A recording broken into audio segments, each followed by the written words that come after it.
Assalamu alaikum. Welcome to Forces Institute for Competitive Exams.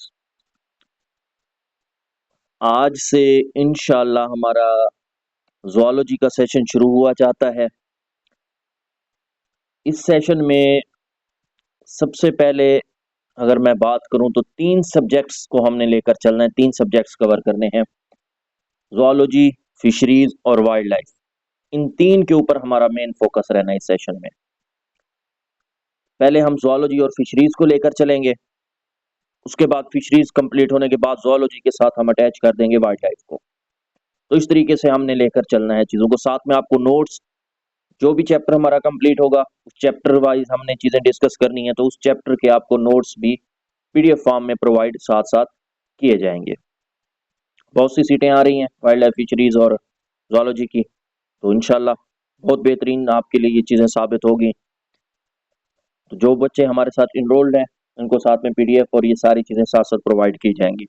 तो आज हमारा लेक्चर नंबर 1 है, ज़ूलॉजी का चैप्टर नंबर भी हमारा 1 है। तो आज पहले लेक्चर में हमने जो डिस्कस करना है वो है जी हमारे पास zoology and evolutionary and ecological perspectives. ठीक है, तो हमने ज़ूलॉजी को डिस्कस करना है एवोल्यूशनरी और इकोलॉजिकल पर्सपेक्टिव्स के लिहाज से। ऐसे तो हमें पता है जी ज़ूलॉजी क्या है, बॉटनी क्या है, बियोलॉजी क्या है, जनरल चीज़ों में पढ़ने की बजाय हमने मेन फोकस करना है according to competitive exams, PPSC, FPSC के लिहाज से हमने चीज़ों को डिस्कस करना है। तो ज़ूलॉजी, एवोल्यूशनरी और इकोलॉजिकल पर्सपेक्टिव्स के लिहाज से अगर हम बात करें, आपको सबसे पहले तो बेटा ज़ूलॉजी का पता होना चाहिए। आप सबको पता है ज़ूलॉजी क्या है। ज़ूलॉजी साइंटिफिक स्टडी है जी एनिमल्स की, और इसमें हम एनिमल लाइफ को तो डिस्कस कर रहे हैं, लेकिन हम इसमें उनके ओरिजिन को देखेंगे, उनकी स्ट्रक्चर, उनकी फंक्शन, उनके डेवलपमेंट, उनके बिहेवियर, उनकी डिस्ट्रीब्यूशन और इवन उनका इंटरेक्शन देखेंगे विद इन्वायरमेंट। मतलब सादा अल्फाज में हमने इस ज़ूलॉजी में ओवरऑल एनिमल्स की जो लाइफ है उसको डिस्कस करना है, और उसका हमने रिलेशन भी देखने, नॉन लिविंग के साथ भी देखने, इन्वायरमेंट के साथ भी देखना है। तो ये हमारे पास ज़ूलॉजी के अंदर आ जाता है। ठीक हो गया। अब हमारा जो इस चैप्टर में मेन टॉपिक रहेगा वो है एवोल्यूशनरी और इकोलॉजिकल पर्सपेक्टिव। अगर हम एवोल्यूशनरी लिहाज से देखें तो हम ये नहीं कह सकते कि ज़ूलॉजी एक अलहदा से ब्रांच है, अलहदा से चीज़ है। नहीं, अगर एवोल्यूशन के लिहाज से देखें तो हम कह सकते हैं ज़ूलॉजी तो एक बहुत बड़ा प्रोडक्ट है एवोल्यूशन का। क्यों? क्योंकि ज़ूलॉजी एनिमल्स हैं, एनिमल्स में मिलियंस ऑफ ईयर्स अगर देखा जाए तो उनमें एवोल्यूशन होती रही है, चेंजेस होती रही हैं। किस बुनियाद पे हुई हैं वो हम आगे डिस्कस करेंगे। नेचुरल सिलेक्शन है, चाहे यूज मिस यूज है, सारी चीजें हमने आगे डिस्कस करनी है। ठीक है। दूसरा, अगर हम इकोलॉजिकल पर्सपेक्टिव्स के लिहाज से बात करें तो एक्टिव कंपोनेंट है जी इकोसिस्टम का। आपको पता है सबसे ज्यादा एक्टिव कंपोनेंट अगर इकोसिस्टम का देखा जाए तो ज़ूलॉजी है, एनिमल्स हैं। इसमें आपके पास आप कह सकते हैं छोटे हों चाहे मैक्रो ऑर्गेनिज्म, चाहे जितने भी बड़े ऑर्गेनिज्म जो भी है, सारे के सारे इसमें बहुत अहम किरदार अदा कर रहे हैं इकोलॉजी के अंदर। बायोटिक भी होते हैं, एबायोटिक भी होते हैं। अगर कंपोनेंट्स की बात की जाए तो दोनों के साथ इंटरेक्शन है एनिमल्स का। तो इस लिहाज से एवोल्यूशनरी और इकोलॉजिकल पर्सपेक्टिव्स के लिहाज से ज़ूलॉजी बहुत अहम किरदार अदा कर रही है। मतलब एक प्रोडक्ट है एवोल्यूशन का, दूसरा आप कह सकते हैं एक्टिव कंपोनेंट भी है इकोसिस्टम का। अगर हम एवोल्यूशनरी पर्सपेक्टिव्स इन ज़ूलॉजी देखें, एवोल्यूशन के लिहाज से आप में पता है बेटा एवोल्यूशन क्या है। हेरिटेज या हेरिटेबल चेंजेस आप कह सकते हैं पॉपुलेशन ओवर सक्सेसिव जनरेशन। ठीक है, तो चेंजेस ओवर जनरेशन आप कह सकते हैं वक्त के साथ साथ जो जानदारों में जो जनरेशंस में तब्दीलियां होती हैं उनको हम एवोल्यूशन में लेकर आते हैं। अब एवोल्यूशन अगर हम बात करें ज़ूलॉजी के साथ, तो ज़ूलॉजी ही है जिसमें हम एक्सप्लेन करते हैं जी जो एनिमल्स का ओरिजिन कब हुआ, इनमें डाइवर्सिफिकेशन कब हुई डिफरेंट फैला की, इसमें एडाप्टेशन कौन कौन सी हैं, ये सारी चीजें हमें ज़ूलॉजी बताती है। तो यहाँ से हम कह सकते हैं ज़ूलॉजी और एवोल्यूशन का बहुत गहरा ताल्लुक है। ठीक है, तो evolution act as a population level not individual organism, याद रखिएगा ये आपके एग्जाम्स में आता है। अगर हम बात करें बेटा मैकेनिज्म की, मैकेनिज्म ऑफ एवोल्यूशन की, तो इसमें सीधी सी बात है, एवोल्यूशन की बात हो और चार्ल्स डार्विन साहब की बात ना हो ये तो पॉसिबल है ही नहीं। तो डार्विन साहब का नेचुरल सिलेक्शन, नेचर जो है वो सिलेक्ट करती है, जो जो फेवरेबल ट्रेड्स रखते हैं वो सरवाइव कर जाते हैं। और रिप्रोड्यूस सक्सेसफुली, और जो जिनके लिए फेवरेबल ट्रेड्स नहीं होती या जो माहौल के मुताबिक, नेचर के मुताबिक खुद को अडाप्ट नहीं करते, वो रह जाते हैं। तो नेचुरल सिलेक्शन बहुत अहम किरदार अदा करती है एवोल्यूशन में। वही है, उनमें एवोल्यूशन होती है जो अडाप्ट हो जाते हैं अकॉर्डिंग टू एनवायरनमेंट। इसी तरीके से कंपोनेंट में अगर हम बात करें, म्यूटेशन है जी एवोल्यूशन में। एवोल्यूशन म्यूटेशन की वजह से हो सकती है, सडन चेंज है डीएनए में अगर होता है तो ऐसा है, तो ये नहीं है कि एक के डीएनए में चेंज हो गया तो सारे की सारी चीजें चेंज हो जाएंगी, नहीं, ऐसा ऐसा चेंजेस होती रहेंगी। तो वक्त के साथ साथ मिलियंस ऑफ ईयर उसके बाद जो है ना जनरेशन चेंज हो जाएंगी, एवोल्यूशन हो जाएगी। तो म्यूटेशन भी एक सोर्स है एवोल्यूशन का। जेनेटिक रिकम्बिनेशन, जेनेटिक रिकम्बिनेशन भी occur during meiosis, produce new gene combination, और जेनेटिक ड्रिफ्ट है। ड्रिफ्ट किसको कहते हैं? रैंडम चेंज है जी इन अलील फ्रीक्वेंसी, और मोर सिग्निफिकेंस इन स्मॉल पॉपुलेशन, और ये बहुत ज्यादा स्मॉल पॉपुलेशन में देखा जाए तो बहुत ज्यादा इसकी इंपॉर्टेंट जेनेटिक ड्रिफ्ट। तो ये सारे सोर्सेज हैं। जीन फ्लो है, जीन फ्लो में अगर कहीं गड़बड़ हो जाती है, ऐसा ऐसा चेंजेस होते होते पॉपुलेशन लेवल तक चीजें चेंज हो जाती हैं। तो movement of genes between population through migration, तो ये भी एक तरह की आप कह सकते हैं एवोल्यूशन में अहम किरदार है। अच्छा जी, उसके बाद बेटा हम बात करें अडेप्टेशंस इन एनिमल्स। तो adaptation in any feature that increase fitness, survival और रिप्रोडक्शन, उसे हम एडेप्टेशन कहते हैं, कि वो फिट हो जाए अकॉर्डिंग टू इन्वायरमेंट।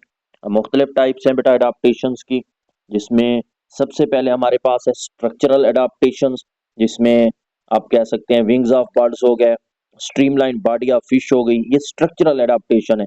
मतलब फिश ने पानी में रहना है तो उसको अपनी बॉडी को स्ट्रीमलाइन करेगी। अब बर्ड्स ने उड़ना है तो उनमें विंग्स आ गया, ये अडेप्टेशन है, इसको स्ट्रक्चरल एडेप्टेशंस कहते हैं। और इसमें सारा किरदार किसका है? ज़ूलॉजी का है। फिजियोलॉजिकल अडेप्टेशन सेम ऐसे anti freeze protein in polar fish, polar fish में एंटी फ्रीज ताकि वो फ्रीज ना हो सके प्रोटीन्स पैदा करती हैं जो पोलर रीजन में रहती हैं। तो ठंड बहुत ज्यादा होती है, बर्फ जम जाती है, तो एंटी फ्रीज प्रोटीन्स उनके अंदर मौजूद होती हैं। फिजियोलॉजिकल अडेप्टेशन हैं जी, डेजर्ट में देखें कंसंट्रेटेड यूरिन बनता है। क्यों कंसंट्रेटेड? ताकि वहां पे खुश्की होती है, पानी ना भी मिले तो डेजर्ट्स का जो एनिमल है वो काफी अर्से तक वहां पे सर्वाइव कर सके। बिहेवियर अडेप्टेशन है, माइग्रेशन हो गई, हाँ जी माइग्रेट कर जाते हैं। कोल्डशिप बिहेवियर है, सोशल ऑर्गेनाइजेशन, ये सारे बिहेवियर अडेप्टेशन के अंदर है। तो ये यही चीजें लीड कर रही हैं जी एवोल्यूशन की तरफ। उसके बाद बेटा हमारे पास होता है स्पेसिएशन। स्पेसिएशन किसको कहते हैं? स्पेसिएशन कहते हैं जी formation of new species due to reproductive isolation, या पहले से जो मौजूद स्पीशीज हैं उनमें अगर देखें तो फॉर्मेशन ऑफ न्यू स्पीशीज, जो न्यू स्पीशीज बन रही हैं due to reproductive isolation, reproductive isolation की वजह से उसको हम लेकर आते हैं जी स्पेसिएशन के अंदर। ठीक है, न्यू स्पीशीज का बन जाना। टाइप्स दो मेन, वैसे तो और भी हैं लेकिन दो जो मेन है वो दो हैं, एक एलोपैट्रिक होती है, एक सेम्पैट्रिक है। जो एलोपैट्रिक स्पेसिएशन है बेटा, इसमें जियोग्राफिक एसोलेशन है, जियोग्राफिकली जो स्पीशीज है या ऑर्गेनिजम्स हैं वो सेपरेट हो जाते हैं और नई स्पीशीज बन जाती है। सेम्पैट्रिक के अंदर रिप्रोडक्टिव एसोलेशन होती है विदाउट फिजिकल सेपरेशन, तो इसको हम सेम्पैट्रिक के अंदर लेकर आते हैं। इनके आगे मैं टाइप्स पढ़ाऊंगा, उसमें कोई वो बात नहीं है, ये आगे हम डिस्कस सारी चीजें करेंगे। अच्छा, उसके बाद phylogeny and animal classification. Animal classify किए जाते हैं जी बेस्ड ऑन एवोल्यूशनरी रिलेशन। तो use of morphological character, embryological evidence, molecular biology, इनको इस्तेमाल करते हुए एवोल्यूशनरी रिलेशनशिप की बुनियाद पे एनिमल्स को हम क्लासिफाई भी कर सकते हैं और उनको फेलोजेनेटिक ट्री, क्लेडोग्राम्स वगैरह भी हम बना सकते हैं। उसके बाद बेटा एवोल्यूशनरी ट्रेंड इन एनिमल्स है जी, increase in body complexity, cephalization, development of coelom, और मेटामरीज में एडवांस नर्वस और सर्कुलेटरी सिस्टम है। अब हम अगर जनरल आगे मैं इनको एक्सप्लेन करूंगा, एवोल्यूशनरी पर्सपेक्टिव हो चाहे इकोलॉजिकली हो, अभी हम जस्ट मैं ओवरव्यू दे रहा हूँ कि इनमें हमने चीजें करनी क्या है। आगे हमने जाके एवोल्यूशनरी भी देखनी है, इकोलॉजिकली चीजें भी देखनी है। तो इकोलॉजिकल पर्सपेक्टिव, जोलॉजी में बात की जाए, इकोलॉजी बहुत बड़ी ब्रांच है जी, जिसमें हम ऑर्गेनिजम्स का और उसके माहौल का जो इंटरेक्शन है, ताल्लुक है, उसको डिस्कस करते हैं। इसको हम इकोलॉजी का नाम देते हैं। इकोलॉजी अगर जोलॉजी में बात की जाए तो हम जोलॉजी में मतलब हम कह सकते हैं इकोलॉजी जो है वो भी बहुत बड़ी एक ब्रांच है, जिसमें हम हमारा जो फोकस रहता है वो distribution of animals, population dynamics, community interaction, ecosystem rules, इन सब के ऊपर हमारा जो है ना फोकस रहता है। फिर हमारे पास है बेटा लेवल्स ऑफ इकोलॉजिकल ऑर्गेनाइजेशन। मुख्तलिफ लेवल्स हैं, आपको पता है, आप पढ़ते आ रहे हैं इकोलॉजिकल ऑर्गेनाइजेशन में मुख्तलिफ लेवल। पहले इंडिविजुअल ऑर्गेनिज्मिक लेवल होता है, ऑर्गेनिज्म मिलते हैं, पॉपुलेशन बनती है, पॉपुलेशन मिलती है, कम्युनिटी बनती है, कम्युनिटी मिलती है, इकोसिस्टम, इकोसिस्टम मिलकर बायोस्फीयर। बायोस्फीयर आपको पता है जमीन का वो हिस्सा जहाँ पे कोई जानदार रहता है, उसको हम लेकर आते हैं जी बायोस्फीयर के अंदर। तो ये मुख्तलिफ लेवल्स हैं जो आप बचपन में पढ़ते आ रहे हैं। उसके बाद हमारे पास होता है बेटा इकोलॉजिकल, अगर हम देखें इकोलॉजी में हैबिटेट और निच है। तो हैबिटेट फिजिकल प्लेस है जहाँ पे हम रहते हैं, हमारा मस्कन, हमारा घर। तो physical place where animals where an animals live is called habitat. और निच किसको कहते हैं? निच कहते हैं जी fundamental role of an animals in its environment, जैसे feeding habit, behaviour, trophic level, ये सारे निच हैं और हम इनको डिस्कस करेंगे।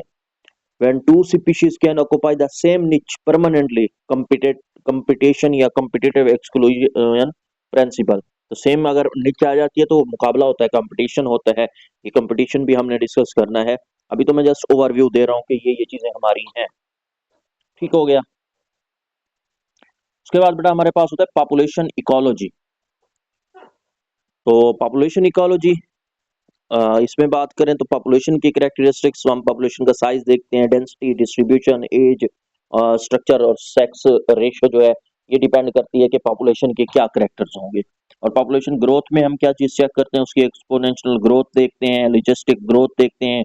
और पॉपुलेशन रेगुलेशन में हम उसकी डेंसिटी डिपेंडेंट फैक्टर जैसे प्रीडेशन, डिजीज या डेंसिटी इंडिपेंडेंट फैक्टर्स जो है क्लाइमेट, फ्लड, ये सारी चीजें हम डिस्कस करते हैं। कम्युनिटी इकोलॉजी में बेटा हमारे पास बायोटिक इंटरेक्शन है जिसमें प्रीडेशन शिकार है, हमको पता है शिकार, ये आगे मैं एक्सप्लेन करूंगा। चले यहाँ पे जस्ट बता रहा हूँ कम्युनिटी इकोलॉजी में बायोटिक इंटरेक्शंस जो है, बायोटिक इंटरेक्शन में हमने क्या क्या चीजें डिस्कस करनी है। उसमें हमने प्रीडेशन को देखना है बेटा, उसमें हमने कंपटीशन को देखना है, उसमें हमने पैरासाइटिज्म जो है उसको देखना है। कंपटीशन मुकाबला है, पैरासाइटिज्म में एक को नुकसान होता है, दूसरा उससे फायदा हासिल करता है। म्यूचुअलिज्म में दोनों को फायदा होता है, कमंजलिज्म में एक को फायदा, दूसरे को ना फायदा होता है ना नुकसान होता है। तो ये जनरल टर्म्स हैं जो आप बचपन से पढ़ते आ रहे हैं। इकोलॉजी, इकोसिस्टम इकोलॉजी की बात की जाए तो एनिमल्स का बहुत बड़ा रोल है जी इकोसिस्टम में। एक तो एनर्जी ट्रांसफर है, न्यूट्रिएंट्स साइकिल है, मेंटेनिंग इकोलॉजिकल बैलेंस है, और ट्रॉफिक लेवल्स हैं, जैसे प्रोड्यूसर्स हैं, primary consumer, secondary consumer, tertiary consumer, decomposers,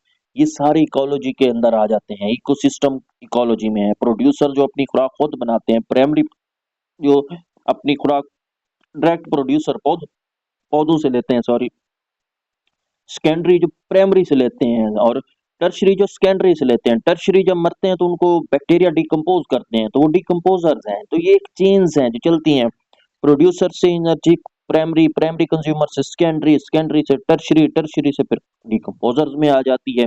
तो डिकम्पोजर जब उसको डिकम्पोज करते हैं वो दोबारा उसको माहौल में देते हैं, माहौल से फिर दोबारा प्रोड्यूसर में। ये साइक्लिक प्रोसेस है, ट्रॉफिक लेवल है। एक एनर्जी लेवल से दूसरे एनर्जी जो लेवल होता है उसको हम ट्रॉफिक लेवल, एक जानदार दूसरे को खाता है, खुद किसी और का शिकार हो जाता है, ये ट्रॉफिक लेवल है। फिर हमने इसमें इकोलॉजी में बिहेवियर इकोलॉजी भी डिस्कस करनी है कि किस तरीके से एनिमल्स कंट्रीब्यूट करते हैं सर्वाइव करने के लिए अपने बिहेवियर से। इसमें जैसे फीडिंग स्ट्रेटजीज हैं, मेटिंग सिस्टम है, पेरेंटल केयर है, कम्युनिकेशन है, सोशल बिहेवियर है। इन्हीं सारी चीजों को अगर वो अडाप्ट कर जाते हैं, कुछ में फीडिंग स्ट्रेटजी अच्छी होती है, कुछ में मेटिंग, कुछ में पेरेंटल केयर, कुछ में कम्युनिकेशन, कुछ में सोशल बिहेवियर, और फिर उसी लिहाज से ना चीजों को आगे मूव करते जाते हैं। तो ये बिहेवियर इकोलॉजी में हमारे पास आ जाता है। उसके बाद बेटा integration of evolution and ecology. Ecology provide करती है जी सिलेक्टिव प्रेशर्स को, और एवोल्यूशन प्रोड्यूस करता है जी अडाप्टिव रिस्पॉन्स। तो ये दोनों ज़ूलॉजी में अहम किरदार अदा कर रहे हैं। जैसे कि हम बात करें प्रीडेटर प्रे को एवोल्यूशन है, कॉम्फलेज हो गया, मिमिक्री और एंटीबायोटिक रेजिस्टेंस, इंडस्ट्रियल मेलानिज्म हो गया, और इन्वायरमेंटल जो चेंजेस हैं ये भी लीड करती हैं अडाप्टेशन, माइग्रेशन और एक्सटेंशन में हमारे पास। उसके बाद बेटा अप्लाइड हमारे पास इम्पोर्टेंस है, जिसमें हम कंजर्वेशन बायोलॉजी की देखेंगे। कंजर्व करना आपको पता है, प्रोटेक्शन ऑफ इंडेंजर्ड स्पीशीज है, इंडेंजर्ड स्पीशीज को प्रोटेक्ट करना कंजर्वेशन में आ जाता है, हैबिटेट प्रिजर्वेशन है, बायोडाइवर्सिटी मेंटेनेंस है, वाइल्ड लाइफ मैनेजमेंट है जिसमें हम पॉपुलेशन कंट्रोल, सस्टेनेबल हार्वेस्टिंग देखेंगे, इन्वायरमेंटल इम्पैक्ट स्टडीज है जिसमें हम अंडरस्टैंड करेंगे इकोसिस्टम डिस्टर्बेंस को, क्लाइमेट चेंज इफेक्ट को, और मेडिकल या एग्रीकल्चर जोलॉजी है जिसमें हम कंट्रोल्स ऑफ वेक्टर और पेस्ट मैनेजमेंट देखेंगे। और इसके अगर हम कंक्लूजन निकालें बेटा तो हम ये कहते हैं कि zoology from evolutionary and ecological perspectives present animals as evolving organism, interdependent component of ecosystems. This integrated approach explain animal diversity, structure and functional adaptations, ecological balance और survival strategies। तो ये आज का हमारा बेसिकली टॉपिक था। कल हम इंशाल्लाह animal classification and evolutionary relationship जो है उसको मजीद आगे लेकर जाएंगे, मजीद चीज़ें हम डिस्कस करेंगे कि इसमें आपसे क्या क्या चीज़ें पूछी जा सकती हैं, तो साथ साथ आपको इनके नोट्स भी प्रोवाइड किए जाएंगे। आज के लिए इतना काफ़ी है। Thank you. अल्लाह।